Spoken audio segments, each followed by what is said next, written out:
What the hell's up, everybody? Finally back here again to do some UFC. 3 weeks off, right back at it. Didn't really last that long, man. We're right back at it. We got huge pay-per-views coming up. They announced a lot of pay-per-views. Got a great fight night coming up here. Giga Chikadze taking on Keator for a pretty top spot in the featherweight division, especially since Holloway's out of the fight.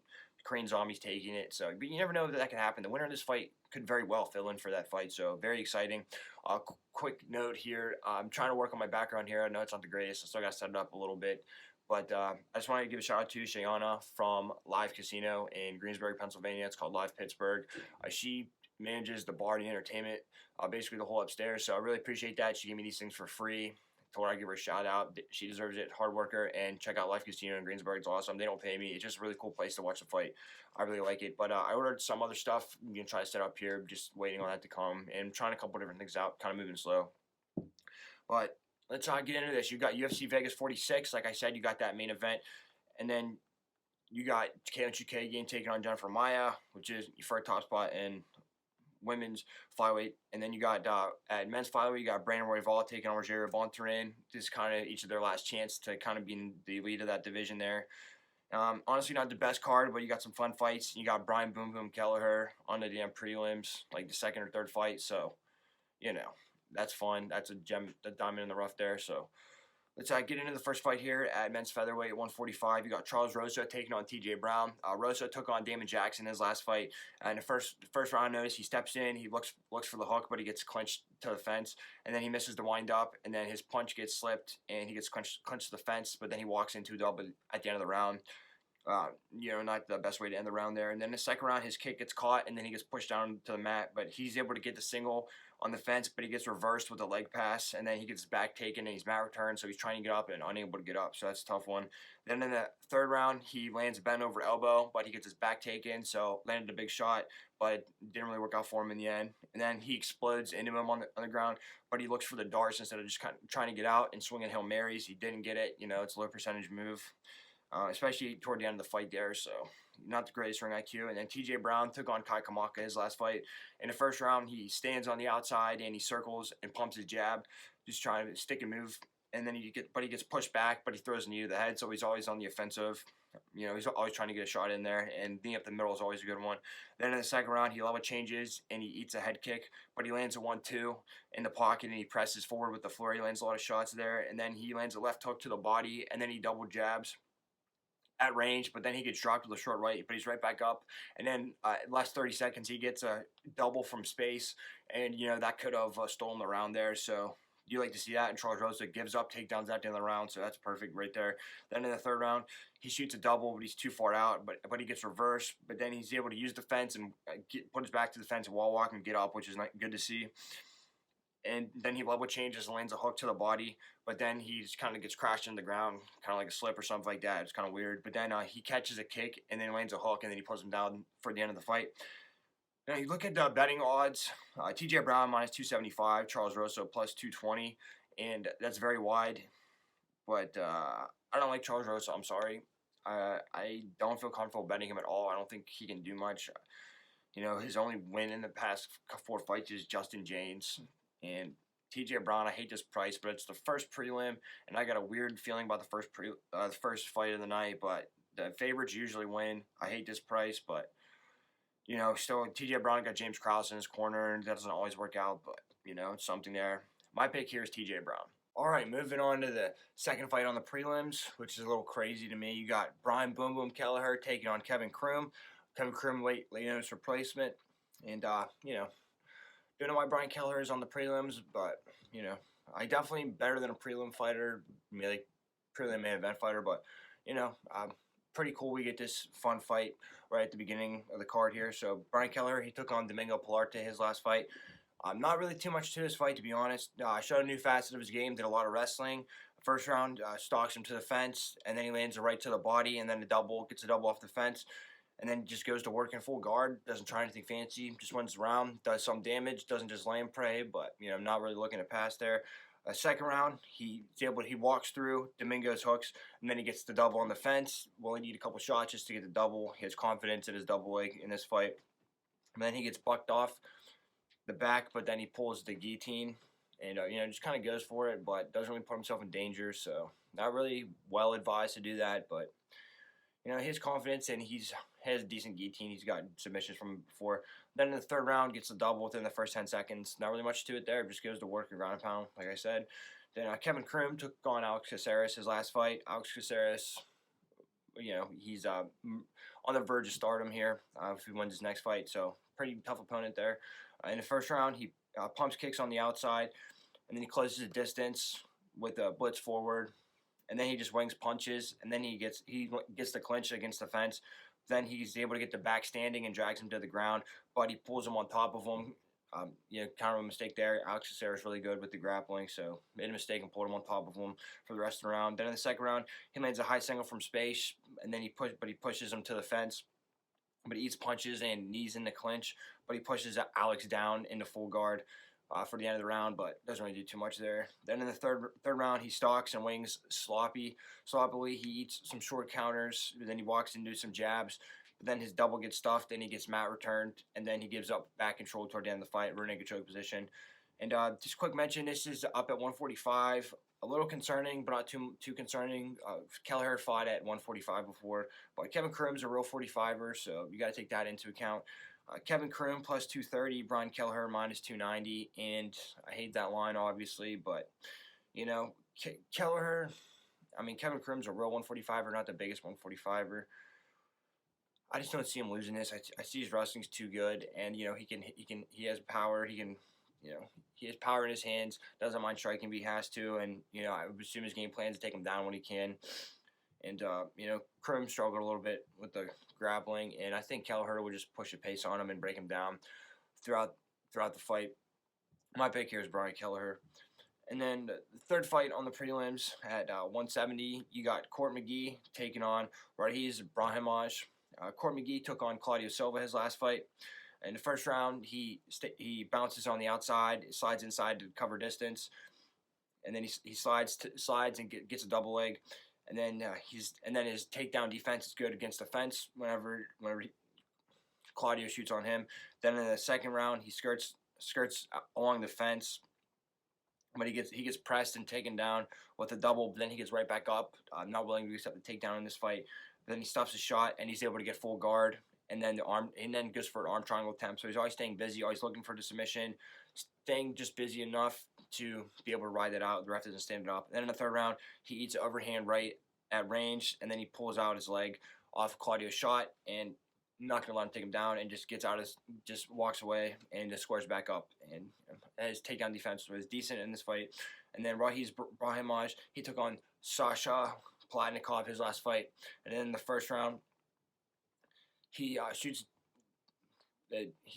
shoots the jab, and then he comes forward with the jab. But then he's able to get the blast double takedown, and then he sets up an arm triangle, and then he gets the back mount, and he's threatening a rear naked choke, and then he just readjusts, keeps readjusting the rear naked choke position, and he's able to get the submission. A pretty easy win for him. And then look at the betting line; it's close to even here. Ramiz Brahimaj minus 115, Court McGee minus 105. It's a toss-up. It's a coin flip here. Court McGee is a tough grizzled vet, but I like Ramiz Brahimaj. I think his grappling is going to be a little bit superior. I think he's going to push the pace. Now, could he just go the other way, where Court McGee just kind of lasts throughout the fight, and Ramiz kind of gas himself out? I don't know. It's a toss-up. Not going to kill myself over this fight here. Pretty even on the line. But I'm just going to go with Ramiz Brahimaj. I just got a feeling about him. That's all. And, not too much to lose a game here. And then the prelim main event, I believe. Yes, prelim main event at middleweight 185. You got Jimmy Pickett taking on Joseph Holmes. Jimmy Pickett took on Laureano Starapoli his last fight. In the first round, he stops a low single, but he gets clinched to the fence. Then he lands a head kick from range, but then he gets clinched up. I'm looking for the head kick a little too much, a little too close, and got clinched. But then in the second round, he gets clinched, but he digs the underhook, and he's able to get the body lock takedown and then get around his back. And then he lands some punches with the straight right, but he misses and gets clipped, but then he slips the punch, and then he lands some combinations on him. So, his striking will look to be a little better in this fight.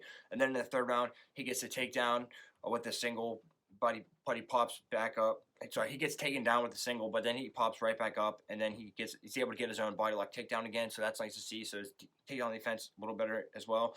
And then when he's on the feet, he moves back and he throws straight 1-2s, and then another head kick to end the fight. And then Joseph Holmes took on Shante Barnes his last fight. In the first round, he stays at range and he slips kicks, and then he shoots against the fence. He lands a head kick and a right hook on the fence. And then the second round, he gets backed up at range with a body kick, and he clinches to fence. But he's able to get the takedown and gets around his back, and then get the rear naked choke, gets a submission there. So I like what I saw from him. But not really fighting the best competition in Shante Barnes. I believe his debut. Joseph Holmes minus 140, Jimmy Pickett plus 120. A little surprised by this line here, and anytime Jamie Pickett, not a great fighter, and initially I did want to pick against him, but he's plus money, and he's a bit of a veteran here. And Joseph Holmes is making his debut. They fought in a different organization. I apologize, but Jamie Pickett's the veteran here, and he's plus money. Not much of a profit, but he's being a little bit disrespected here. And I think he'll be able to outlast him. I think Joseph Holmes might come in with the game plan of trying to get it finished in the first round. If Jamie Pickett sticks around, he's going to be a problem. I think I'll win the fight. Plus 120. My pick here is Jamie Pickett. Moving on to the first fight of the main card, you got Bill Algeo taking on Joe Anderson Brito, UFC newcomer at 145 men's featherweight. Bill Algeo took on Ricardo Ramos his last fight. In the first round, his hook gets slipped, and then he gets mat return, taken down pretty fast. But then he gets out of range with his hands down, and he lunges forward with the 1-2. Then he gets doubled from space from there, and then he gets his back taken and end the round. Then in the second round, he comes forward with hooks, then a jump knee, but he gets taken down off of that. And then he pumps a jab at range, but he lunges with a straight right. And then in the third round, he sticks some moves with the jab,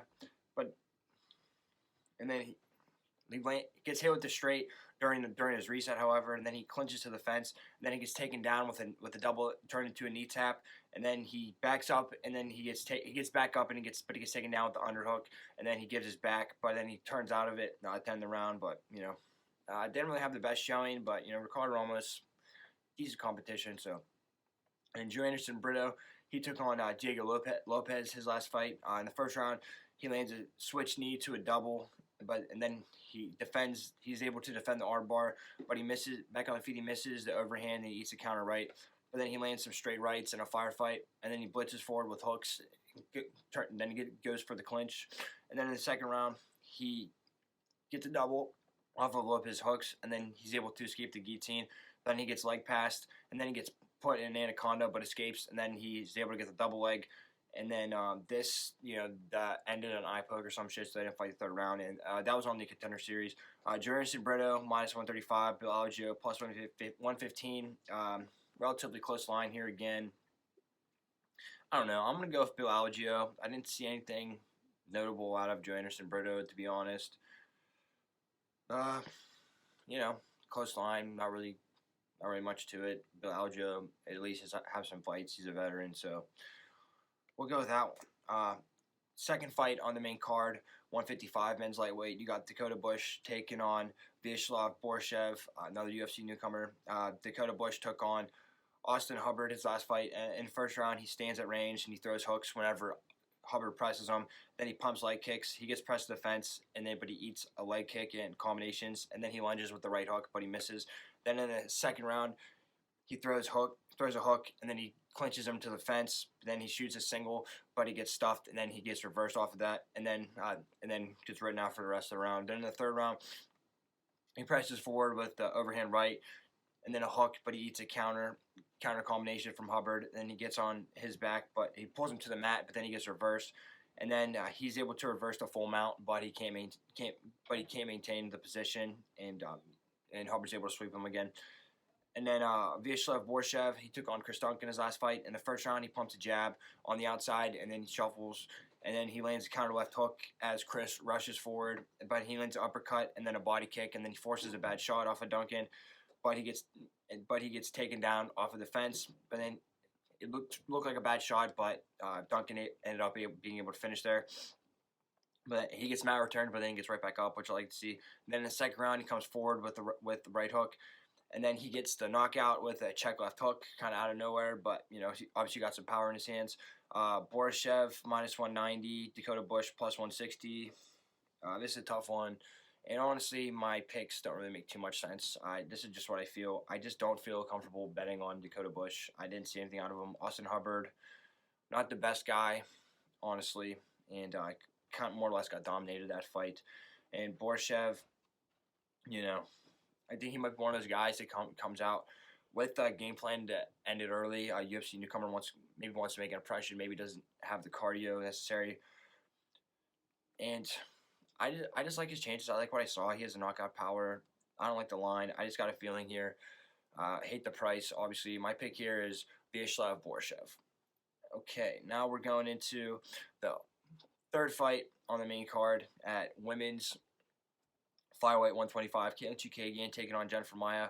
This is a rematch, but that fight happened a while ago, so it doesn't even matter. And uneventful fight in the first one, to be honest. So I don't really put too much stock into that one. Keator Chukagian took on Viviana Rujao, her last fight. In the first round, she stays on the outside and he comes forward, and then he pumps a jab, but she eats overhand right, but she circles away, eats a counter left after she throws her 1-2. But then she throws 1-2 and gets clinched against the fence. In the second round, she gets countered with the straight right after throwing her jab. But then she lands a jab, and then she backs out of range. And then she avoids 1-2 here, so she's making some reads there. But then her kick is caught, and then she gets taken down, and she's in full mount and half guard, but she passes the leg to get up. And she's there for a little while, but she's eventually able to get up and put in some good work for the rest of the round there. Then back on the feet, she lands 1-2, and looks pretty good on the feet there. So that was a toss-up round. So even if she's losing a good portion of it, she can always make it a close round at least. Then in the third round, she's at range. She pumps jab, and she lands a knee up the middle, and then she landed a left head kick, and then she comes forward and lands her 1-2 again. And then Jennifer Maia took on Jessica Ai, her last fight. In the first round, she walks forward, throws a 1-2, and then she lands a knee up the middle. She comes forward, and then she lands a right, and then she backs up, and then she's able to avoid the flurry of Jessica Ai. Then she gets pressed forward, and she eats a jab. Then she gets clinched with the over-under, and then she gets taken down. And then in the second round, she comes forward, lands a 1-2. However, her kick is caught, and she gets taken down, but she gets right back up with the sweep, able to reverse, and then lands a counter straight right at range. And then she moves forward, and she lands a straight right, but then she's able to back out of danger, avoid the flurry from Jessica Ai. And then she's able to hurt Jessica with the jab. Then in the third round, she lands a straight right as Ai comes forward, and then she lands a pull right, able to pull her into her, make a nice connection, but then she eats uppercut while she's throwing, and the fight, relatively close fight here. I think Ai had the bigger moments, but I thought Maia landed more strikes over the fight and kind of pieced her up a little bit. Just spread out more through the fight. Jennifer Maia plus 155, Keator Chukagian minus 180. Again, this is a tough one. Any women's fight, unless it's like the highest level. It's as close to the highest level, but not quite there. So, I don't know. I'm just going to go with Keator Chukagian here. I don't like the price, but, I think she'll be the more solid striker. She'll take her time, stay distance. As long as she doesn't get taken down, she'll be okay. I think she'll be able to stay disciplined, land her shots, land jabs, just land more strikes overall, and get the decision on the scorecards. My pick here is Keator Chukagian. On to the feature fight on the main card. Men's flyweight 125, you got Brandon Royval taking on Rogerio Bontorin. Definitely a fun scrap here, and this is kind of each guy's last shot to kind of get up in the talks for a title shot there. Both guys coming off a couple losses. Bontorin just coming off a win, and Royval was in talks to possibly fight for the title, and then lost to Moreno before he was champion. So this is a good spot for both guys if they win. Brandon Royval, he took on Alexandre Pantoja his last fight. In the first round, he comes forward, and then he pumps a jab, it throws a knee, and then as Pantoja moves in, and then he gets doubled on the fence, but he gets his back taken with the hooks in, and then he tries a leg lock, but he doesn't get it, and then he's able to get to his feet. But he gets sucked back down, but eventually gets out, and then he comes forward with jabs, but then he eats a 1-2 from Pantoja. Then in the second round, he gets backed up with 1-2s, and then he stops the double, and then he gets his hook, throws a hook and gets passed by, and then he gives up his back against the feet, and then he gets pulled down and then submitted with a rear naked choke. Now that being said, you know, he gets his back taken, but he's always Grambian, trying to roll out of there with a lot of tenacity, but it just, you know, he just got caught there. And I don't really like his no IQ approach to fighting.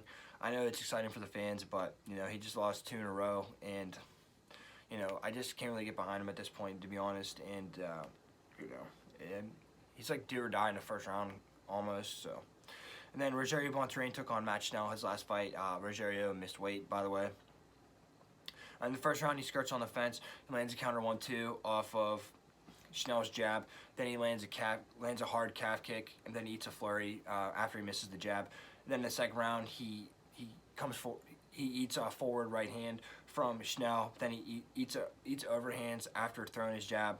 And then he lands a leg kick and then a straight left, and then a flurry that really hurts Schnell there toward the end of the round. And then in the third round, he slips a hook, and then he lands another calf kick, and then he lands a straight right and presses forward. Then he lands left to the body and then the head, and then he lands a flurry against the fence, and then he's able to get the double off the fence, and then lands some ground and pound with some nasty elbows to end the fight. And he looked really good. I know he missed weight, but he still looked really good. And then before that, he fought Car France, you know, was beating the shit out of Car France until he just kind of gassed out. So that's something to worry about. But, I mean, he just went 3 rounds his last fight. So now the weight cut could play a factor. But Borschev plus 140, Royval minus 160. I like Bontorin here, plus 140. I really don't have a choice here. Royval just seems to throw a fight IQ out the window. If Royval is going to win, it's going to be in the first round. If Bontorin can outlast that, then I think he's got a good shot of taking over, maybe getting a takedown, keeping him down. You know, I think Bontorin hits a little harder, so my pick here is Rogerio Bontorin. On to the co-main event. Why the fuck is this a co-main event? Low-level heavyweights again. We're back to that shit, I guess. You got Chase Sherman taking on Jake Collier. I know that they think people want to watch heavyweights, so they'll put a heavyweight fight on there just for the hell of it. People want to watch good heavyweight fights. Slop fests are fun. They are. I'm not going to lie. I think this will be a fun slop fest, but not the co-main event. That's ridiculous, but that being said, I'm going to watch it, and I'm going to bet on it. So Chase Sherman took on Parker Porter his last fight. In the first round, eats a 1-2 in the pocket, lands a counter right off of Porter's hook, and then he follows up with right hooks, but then he lands a counter right.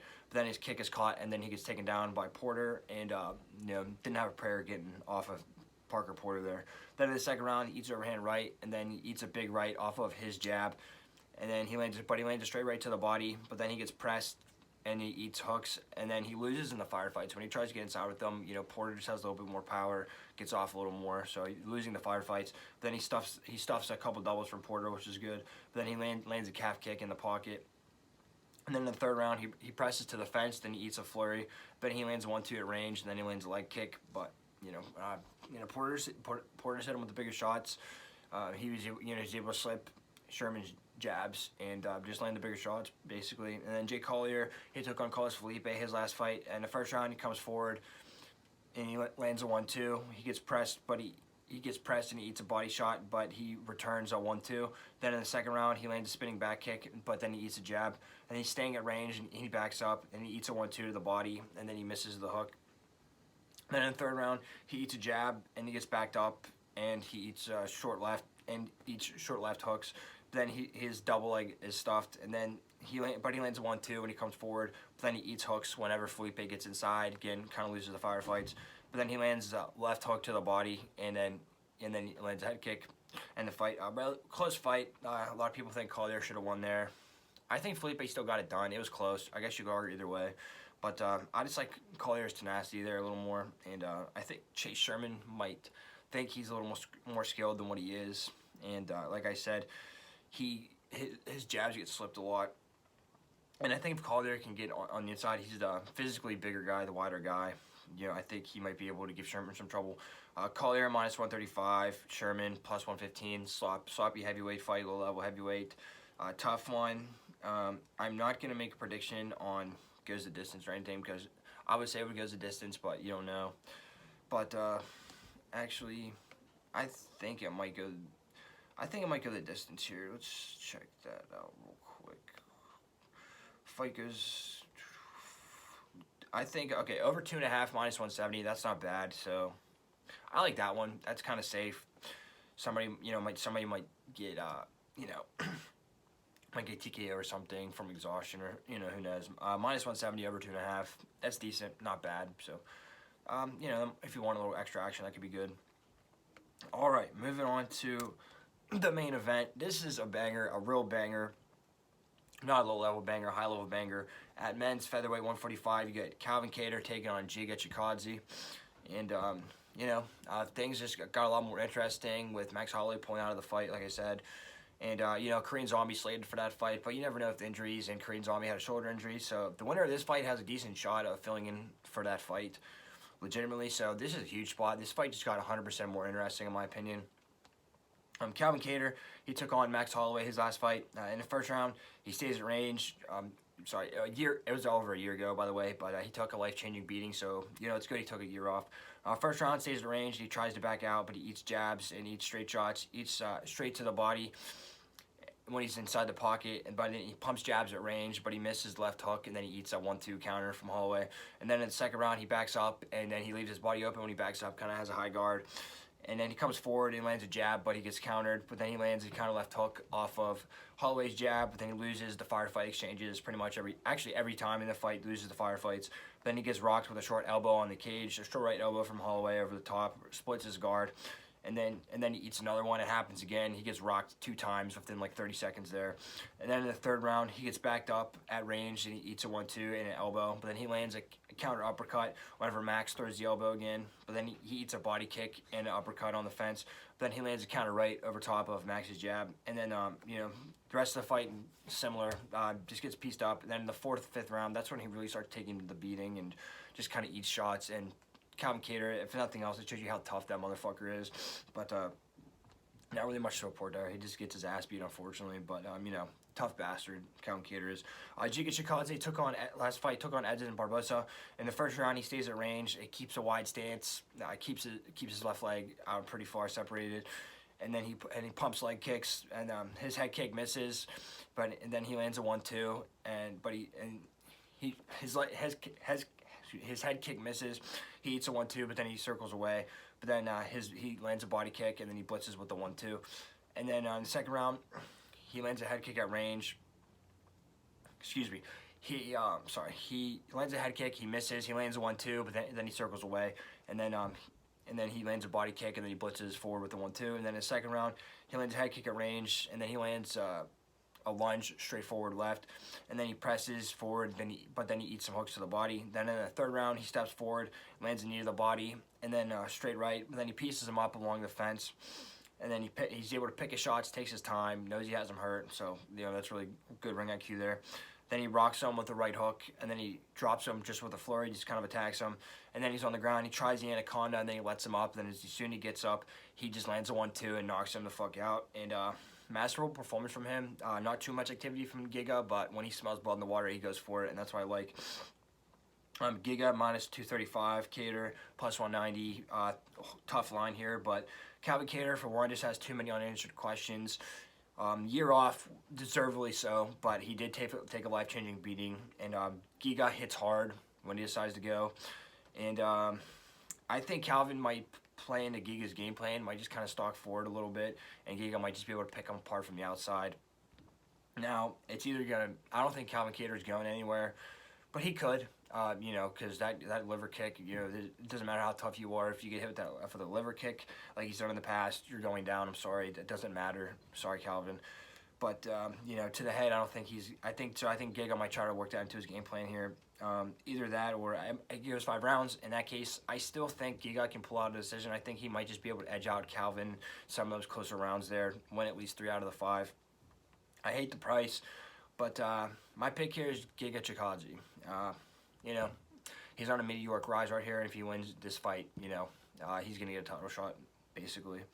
So, I like that, but, if Calvin Keator wins, then I got to eat my words, and, it's a big profit I'm going to lose, but I just really got a feeling about Giga here, so.